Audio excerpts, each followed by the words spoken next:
Le ministre délégué au transport, Mefiro Oumarou, a pris part ce jeudi 17 mars à Douala à la première session de l'Assemblée générale ordinaire de l'Association camerounaise du droit maritime.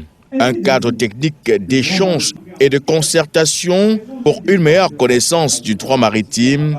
Un droit assez complexe, mais aussi simple. J'ai loué au nom du gouvernement la mise en place de cette association où les spécialistes en la matière veulent s'approprier le métier tout en protégeant le métier, tout en sachant qu'ils vont être un vecteur de développement du commerce extérieur, savoir quel type de droit dire quand il y a un contentieux au port de Douala.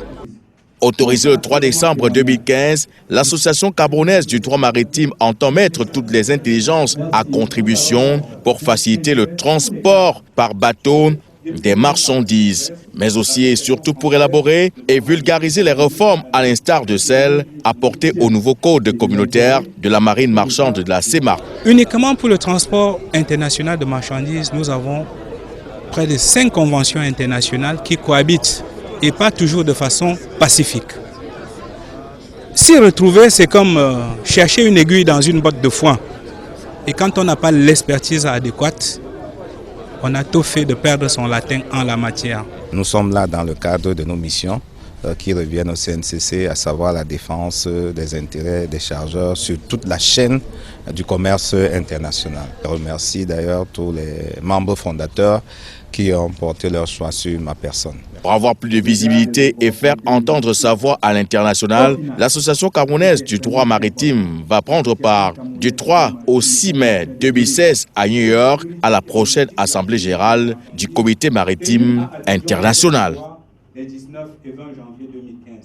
Le ministre délégué au transport, Mefiro Oumarou, a pris part ce jeudi 17 mars à Douala à la première session de l'Assemblée générale ordinaire de l'Association camerounaise du droit maritime.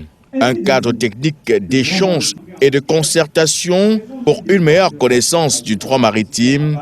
Un droit assez complexe, mais aussi simple. J'ai loué au nom du gouvernement la mise en place de cette association où les spécialistes en la matière veulent s'approprier le métier tout en protégeant le métier, tout en sachant qu'ils vont être un vecteur de développement du commerce extérieur, savoir quel type de droit dire quand il y a un contentieux au port de Douala.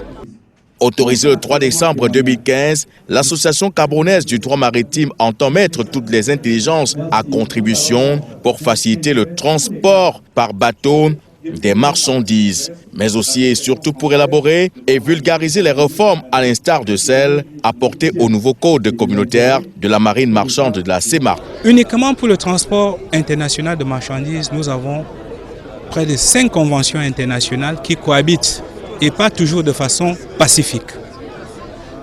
S'y retrouver, c'est comme chercher une aiguille dans une botte de foin. Et quand on n'a pas l'expertise adéquate, on a tout fait de perdre son latin en la matière. Nous sommes là dans le cadre de nos missions qui reviennent au CNCC, à savoir la défense des intérêts des chargeurs sur toute la chaîne du commerce international. Je remercie d'ailleurs tous les membres fondateurs qui ont porté leur choix sur ma personne. Pour avoir plus de visibilité et faire entendre sa voix à l'international, l'Association camerounaise du droit maritime va prendre part du 3 au 6 mai 2016 à New York à la prochaine Assemblée générale du Comité maritime international.